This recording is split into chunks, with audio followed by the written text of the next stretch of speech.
Welcome to Commercial Unlocked, the podcast where we break down commercial real estate and unlock how it actually works. I'm Sam Klein, a commercial real estate broker here in the Carolinas. Each episode, we'll talk through deals, markets, and decisions that shape commercial real estate, from leasing and development to investing and community growth. You'll hear from business owners, city leaders, developers, and people on the ground doing the work. Because I think commercial real estate isn't just about the buildings, it's about the people. Whether you're a business owner, investor, or just trying to understand how commercial real estate really works, you are in the right place. Now let's get into it. All right, good. Rob, thank you for joining. Thank you for joining me today. I'm glad you've agreed to be on my podcast. You're someone I've wanted to have on my podcast. And I'm going to start off just talking about a little bit. I'm going to tell the Mecca story from my vantage point, as I've heard it multiple times. Your grandfather came to the Charlotte area, started picking up single-family residential homes, collecting rent out of his pickup truck. You and your poor brother were forced to re-roof homes in the summer for probably very little pay, and ultimately that built into something. Your dad stepped back from corporate America, took that over, changed ownership to limit liability, and then your dad sort of like stood on your grandfather's shoulders, so to speak, was really the brainchild behind CRCBR, and probably most notably helped develop South End. And I've heard you talk a lot about, writing letters, knocking on doors, and how you still get calls to this day from that South End neighborhood. And of course, for those of us that live in the Charlotte area, South End could not be cooler. It really is the it part of Charlotte.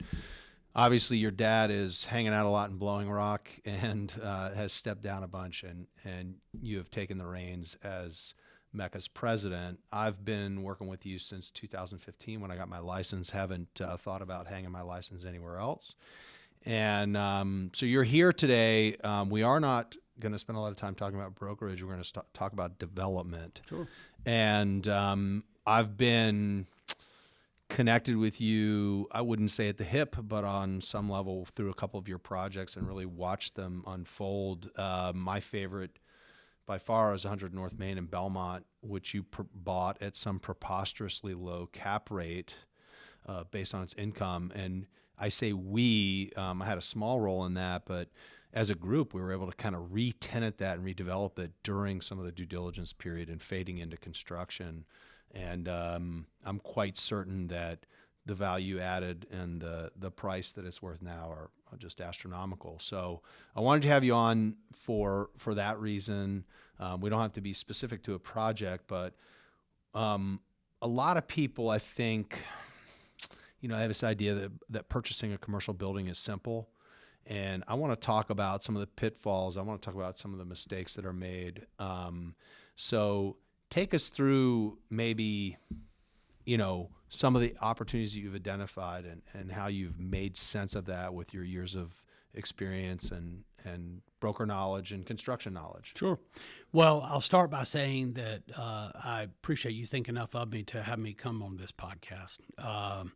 I have the highest respect for you and what you've been able to accomplish over the last 10 years, and I've had a front row seat to be able to watch it.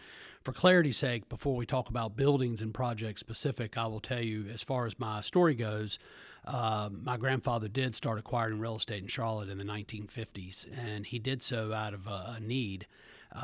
Granddad left the farm before graduating from high school and went on the road singing country music. Ultimately became a recording artist for Decca Records. And after years of trying to get rich and famous, he never got rich and famous. And so, and also having a new family, wife and children, he realized he's got to find a way to make a living. And ultimately ended up back in Charlotte and went into work in the textile industry for a while as a machinist, and started realizing that maybe his true path to success was ownership of real estate. And three generations later, I'm grateful that he did that because I found something in my own life that I'm very passionate about, much like he was. But Granddad did start buying rental houses and vacant lots and grew the portfolio over time. And in 1975, my uncle and father convinced him he needed to take these properties out of his personal name and create a company and shield some liability and set it up for future generations. And they created Mecca. Mecca is Michael Elizabeth Cheryl Anthony. It's my granddad's 4 kids' initials. And Mecca also rhymed with Decca Records, which he was a recording artist for. But Granddad had very limited education and humble roots, coming off the farm, working in manufacturing, unloading trucks at night at Park and Shop on Wilkinson Boulevard before going home and doing it all again the next day. But as he saved up money, he realized I could buy a house and I could rent it. And I can buy another house and I can rent it. And as time went on, by the mid to late 70s, he had over 100 properties, and he was single-handedly caring for these properties. And yes, I did have the luxury, and looking back on it, it was a pivotal moment for me. But at 12, 13 years old, would spend the summers, he wanted me to learn construction. He wanted me to know how to roof houses and frame houses and do hardwood floors and electrical and plumbing and all those things. And little did I know then that that was the seed that would ultimately plant in me in college to pursue a degree in construction management. And so during the college years, I pivoted from art to business to construction management and graduated with a degree in construction management and minors in art and business. And they all served me well. My art degree I used more than I ever would have thought through making choices of design and everything from colors all the way to the vision of the exterior of a building. But in 1980, unexpectedly, Granddad died doing what he loved and working. He died at work. And so my father, like his siblings, all had jobs, and Dad was with corporate America. He was an executive for Knight Ridder Publishing Company. And he was the sibling who raised his hand and said, look, I will quit my job and I'll take over the portfolio and manage it for the family. And soon after doing that, he got an office, got an assistant, then hired a broker, and then hired some maintenance people, and then started brokering real estate and started managing property for others. And that was really the genesis of the services business. Up until that point, it had been managing the family's portfolio. But that's really where the services business came from. So, yes, Granddad did start the genesis of the company by acquiring real estate investment properties. Dad's the one that started the services business. And as years went by, he was about to embark on the redevelopment of a 13-acre property sitting on South Boulevard in Charlotte that was a manufacturing facility, and his vision is to rehab that property and convert it to office, retail, restaurant space. It was near Uptown, it was near Dilworth, and he saw the vision. I didn't. He asked me on a Saturday morning to have breakfast in 1992, and I did, and he took me to the property and said, this is my vision. And I was in the petroleum business. I designed and installed underground petroleum systems for C-stores, and understood the environmental side of the business, and this property was contaminated. So long story short, that was the day he convinced me to come work for the company. And so in January of 1993, I began my career as a real estate practitioner. I spent decades brokering real estate. Ultimately, we split the commercial brokerage arm of the company off from the parent company, and as you know, affiliated with Coldwell Banker Commercial, and had a good 20-year run, which expanded our reach from the Charlotte region to more of a national level. I spent this morning working on a property in Hinckley, Illinois, of all places. But it's been an amazing career. And January 18th of this year, I will conclude my 33rd year with the company. And it's been an amazing run. And what I love about it more than anything is being able to scratch my creative itch, being a frustrated artist, and be able to see what something could be. Granddad knew how to see what something could be. He bought in the right neighborhoods and the right places in the path of growth. Dad did the same thing, and his 30-year run at the company was spent rehabbing, buying properties, adaptively reusing those properties and rehabbing those properties and creating value. And it was done in part because we saw what could be and saw an opportunity to give something back to the community and also make money. And I really liked that. But the other part of it is out of necessity. Unlike a lot of our big competitors, we're not a family that's independently wealthy and was able to fund new construction and building towers in the downtown urban core. We had to focus on things we could afford. And oftentimes that meant we had to go to neighborhoods that maybe weren't the most popular in town. And so that's how we ended up on South Boulevard. And Dad ended up creating the South End Development Corporation and branding the South Boulevard Corridor South End. And it's pretty amazing today to have him back to town to see his vision has come to life in a grander scale than he could have ever fathomed. But once you start down a path, you start realizing, hey, I kind of like this. And so as South End began to mature, my interest became, okay, well, let me go find my own areas of town that are still affordable and go in the areas that are path of growth. And that led us out Wilkinson Boulevard and ultimately to Gaston County, where I lived for 6 years and saw great opportunity in Gaston, and that's what got us here.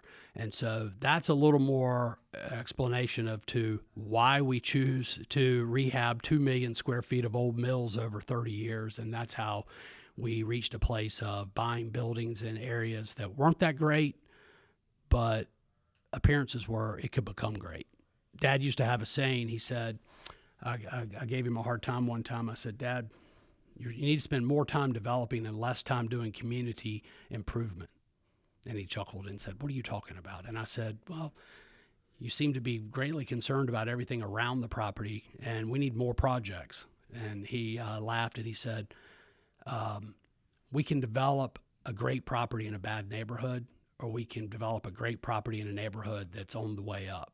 And so we have to be involved in the community building as well. So that's how we got here. Yeah, I mean, it's incredible to me to work specifically in Gaston County and have people want to pay attention to the part that's already too expensive, and I'll take them to the part that hasn't quite got there yet, and I'll say, look, this is the next opportunity, and it's like, I get a nose wrinkle and a, hey, if you find a really great deal on the best corner, give me a call. It's like, sure, I'll add you to the list of however many hundreds of people want that. So it's unique to go out and say, this is developed. The money that's going to come in here just does not get the return that we need.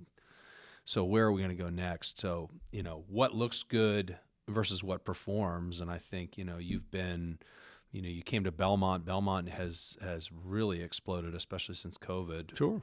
And gotten very hard to afford. So what's next? Is it that Mount Holly? Is it Cramerton? Is it, we've talked a lot about Lowell, and I know you spent some time there.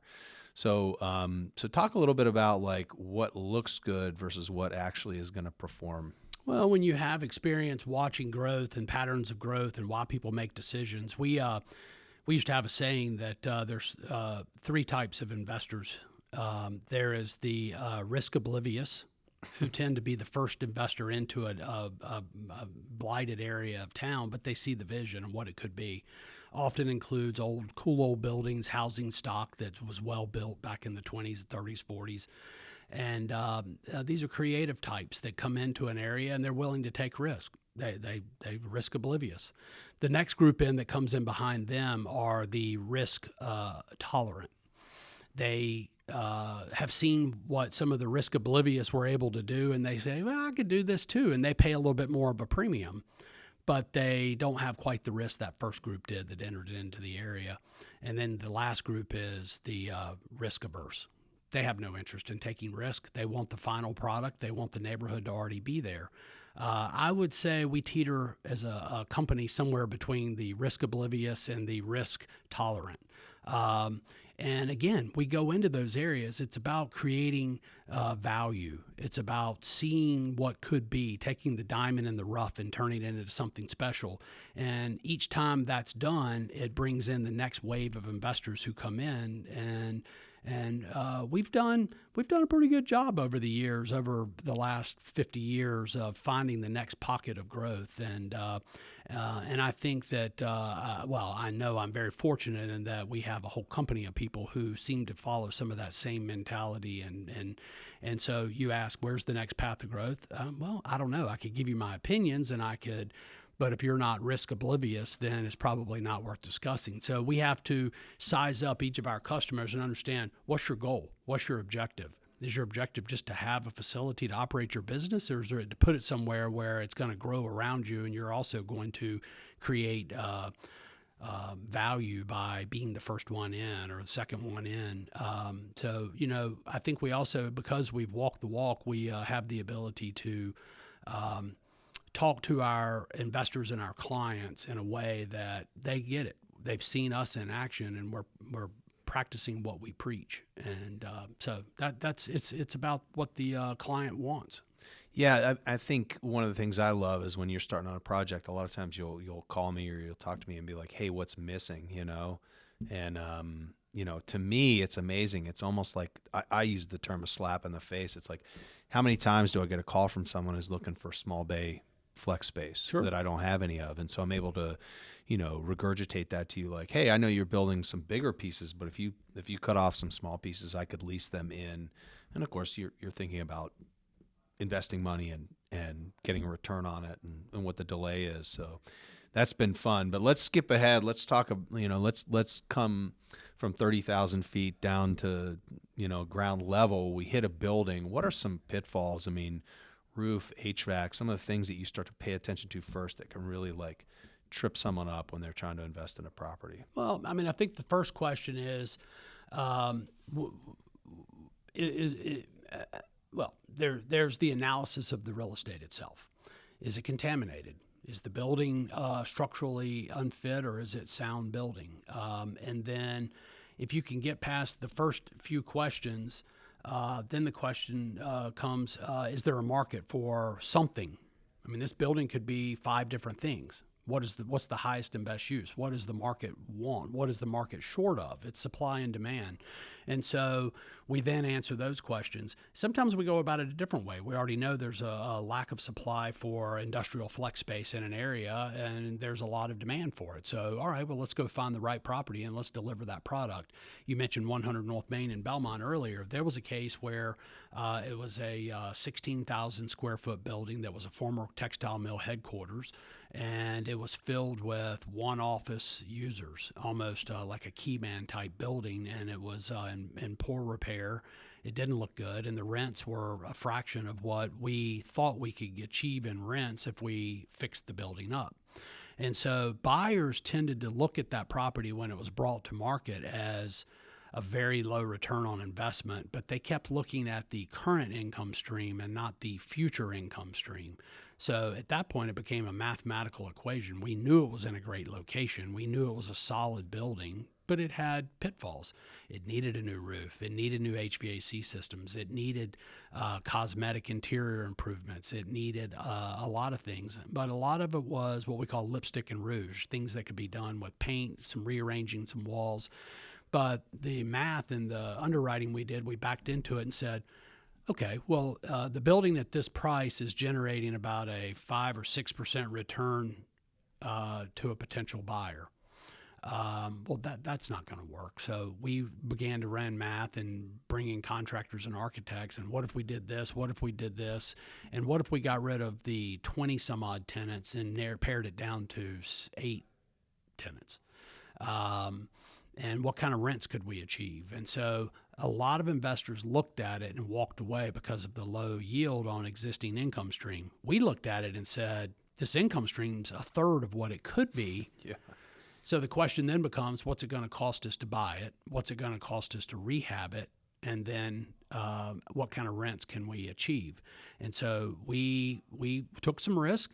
The rents we needed and wanted to make the kind of yields we wanted was going to require us to push the market in downtown Belmont to a price point that nobody had ever paid. And we knew it was such an iconic building and had such great opportunity that we only needed to find 8 people who would agree to pay that rental rate.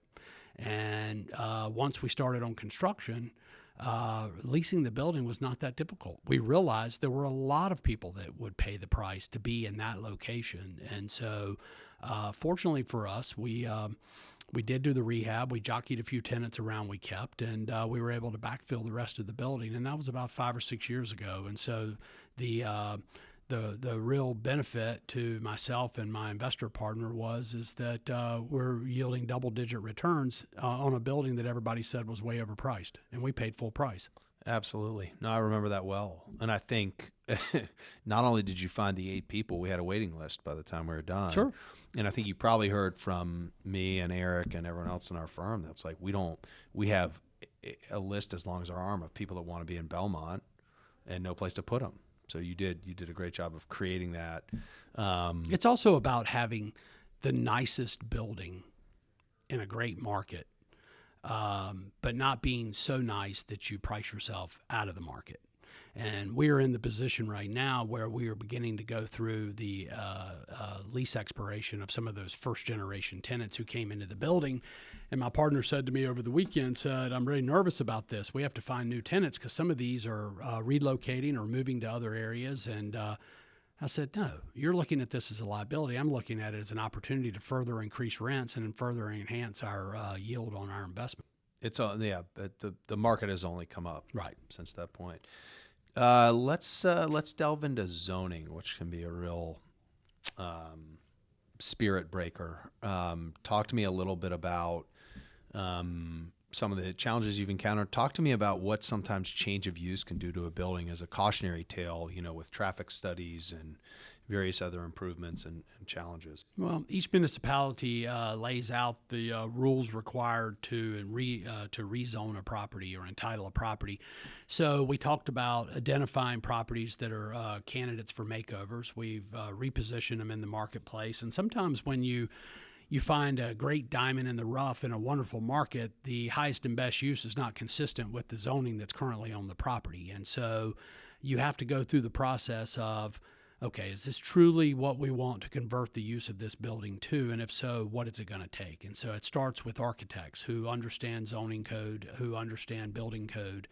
And oftentimes a rezoning of a property or a redevelopment of a property will require rezoning. It'll also require bringing the building up to current code.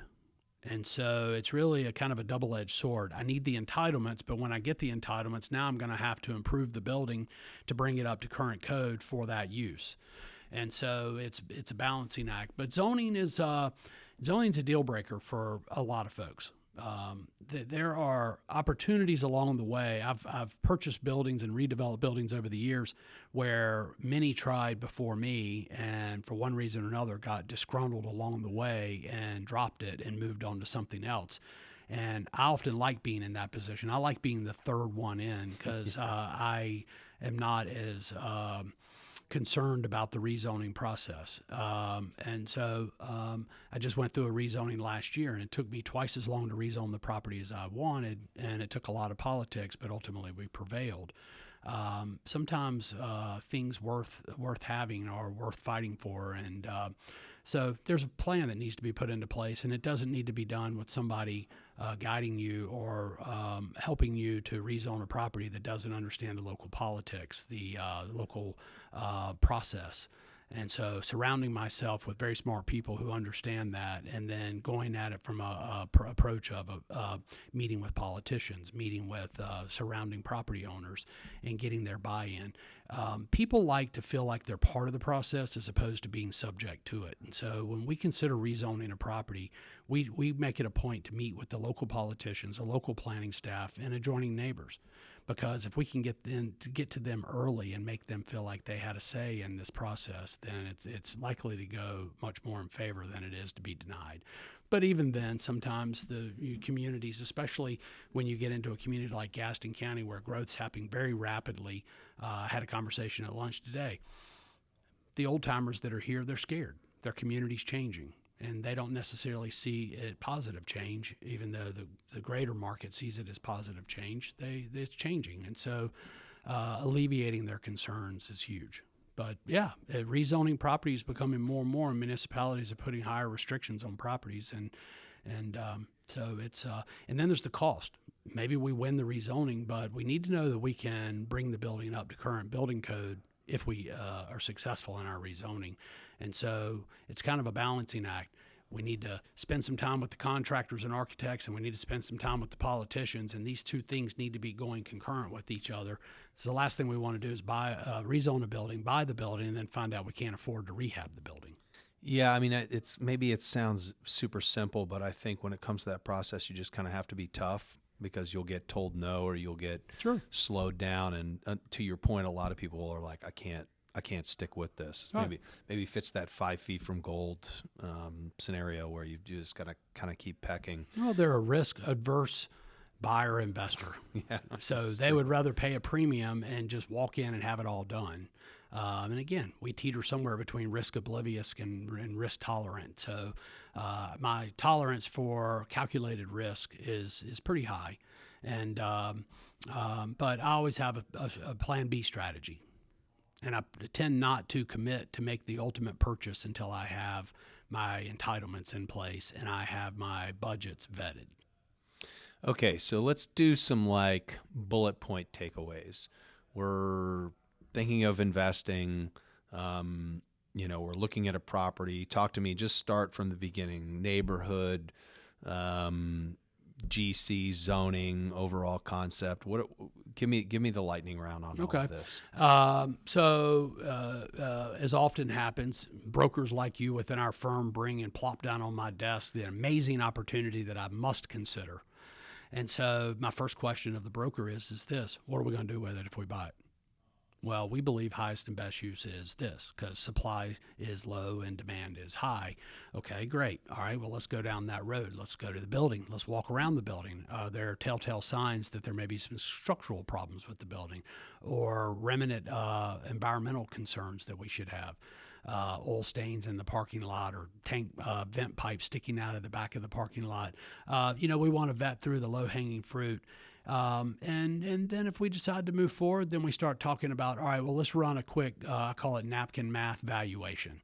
I did that for somebody yesterday who was trying to sell me a building, and I said, it's way overpriced. And he goes, oh, no, there's a great value add play here. And I did the math for him in an email, and he said, well, maybe it's not as much value add as I thought. And I said, no, it's not. So backing into numbers, looking at doing a physical inspection of the building, maybe even going down to planning staff and saying, we're kind of contemplating taking this warehouse building and converting it to retail restaurant. What's your take? Was that something you guys could get your arms around and support? Do you think council would, if we went through a rezoning, do you think they would support this? Is your conditional land use plan calling for us to have this type of use in this area of town? I often ride neighborhoods. People don't know how much time I spend in my car riding around windshielding neighborhoods and properties.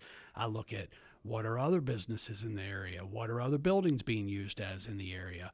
I mean, you may think, oh, I've got this potential tenant who is an amazing restaurant. Well, if they get plopped down in the middle of an industrial area who likes to buy cheeseburgers for lunch and they're selling filet mignon for lunch, that's probably not a good. So those are little things we do. And whether we're doing them for ourselves as investors or whether we're doing them for our clients, we do far more of this for our clients than we do for ourselves. And I don't want anybody that listens to your podcast to believe that our needs go ahead of our clients' needs, because they don't. I would never, ever, none of us would step in front of a client. Now, if a client says, I don't see it, I say, you think I might make a run at it? Would that hurt your feelings? No, we're a 51-year-old company this year because our clients trust us. They know what we're talking about, and we do what we say we're going to do. And never would I ever put a development opportunity in front of a desire of a client. I helped a couple guys purchase the Piccolo building, which we're going to manage for them, and I was trying to do that kind of napkin math and convince them that this was really the right opportunity. And one of them had an iPad, and I scribbled all over the iPad and chicken scratch, and I said, this is how it's going to work. And there was kind of like a pause, and he said, I'm going to save this, and if it works, I'm going to frame it, and we're all going to laugh at Sure. So that, yeah, I've done plenty of that. It's actually, from my perspective, when it comes to my job, you have very simple transactions, and they're important to do, but sometimes when that complexity comes in where I really have to think, where I really have to fall back and consider resources, that's when I have the most fun. Well, there's a good, that property, and I'm very familiar with it because, as you know, our firm manages that property for the owners. And they were able to overcome and see something that I couldn't. I tried to buy that building twice. and could never come to terms with the seller.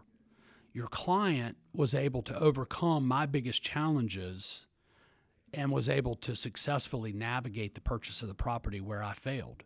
And there was two easy reasons why. The first one is they were prepared to occupy a portion of the building that I was placing little value on because of the nature of their business. And so I would have to go find a tenant for that space that I considered to be maybe C- space. They saw it as a plus because it fit their needs perfectly. But the other challenge they were able to overcome is the seller wanted to stay behind after closing and occupy the building at a rental and income rate that I couldn't make sense of. But your clients, again, were able to navigate that and figure out a solution for that. And the building vacated, the seller / tenant of the building vacated last month, which has now freed the path for them to be able to go in there and start their redevelopment process. And so it's not because one investor is smarter than another that they want an opportunity. It's they may have a path or a thought of how to get to the end that's different than what another person does, or they may have resources or a use for the building that solves for a problem that, for example, I couldn't solve for. And so that pleases me that we get to manage the property, help them redevelop the property, help them lease the property, and continue to be involved. Having ownership is not the only thing that is rewarding for us. It's helping people in communities where we're already invested to see their dreams come true. Oh yeah, I'm loving Mecca's thumbprint on that building for sure. So we're going to close this up with kind of a final thought. If the firm or myself or another agent, another broker has a client that's looking to acquire property, what is the first thing that you're going to do to kind of get them on track to take a look? Well, we just spent 20 minutes talking about the way I look at a property and the decision-making process that I go through, and I don't think it's much different than that. I always surround myself with talented professionals. We do what we do, but we stay in our lane. I need architects. I need contractors. I need other professional help.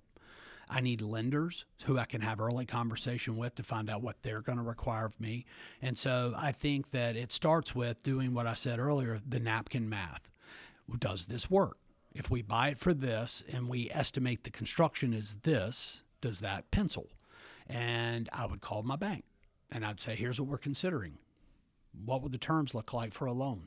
I would get my architect engaged, and instead of going to full-blown building plans, I would have them sketch out how the building might look, much like you did for your Piccolo client on your iPad.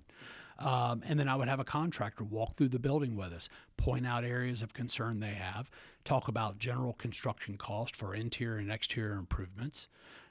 If I had any concerns over the environmental condition of the property or one close by, I would probably call one of my environmental consultants.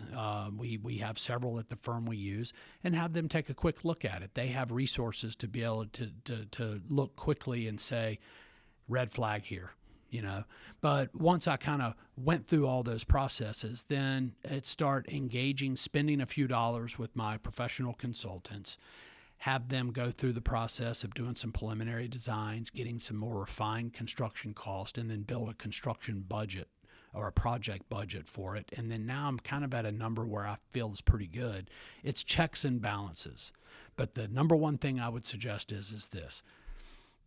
We do a really good job internally of going to each other when we have questions. You know more about certain things than I do. Your background's construction as well.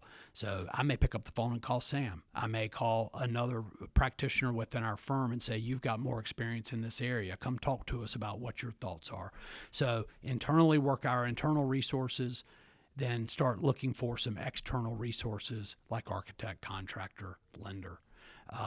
But take baby steps. Never get emotional. There's no deal that anybody has to have. If this one doesn't pan out, my experience over the last 34 years has been when one door closes, another one opens. And sometimes Rushed emotional decisions tend to lead to bad outcomes. Yeah. Well, Rob, I know you're a busy guy. Truly appreciate you taking the time to sit and talk with me today. And we could probably talk for another 2 hours Sure. about real estate, but it's time to segue out. So thank you very much. Thank you for the opportunity. All right. Thanks for spending your time with us today. I really appreciate you being here. If you found this episode helpful, make sure to like, comment, and subscribe. And don't forget to hit the notification bell so you can unlock all of our content and never miss a beat. We've got a lot more conversations coming your way, and I'm excited to unlock even more of the commercial real estate industry with you in the next episode. We'll see you there.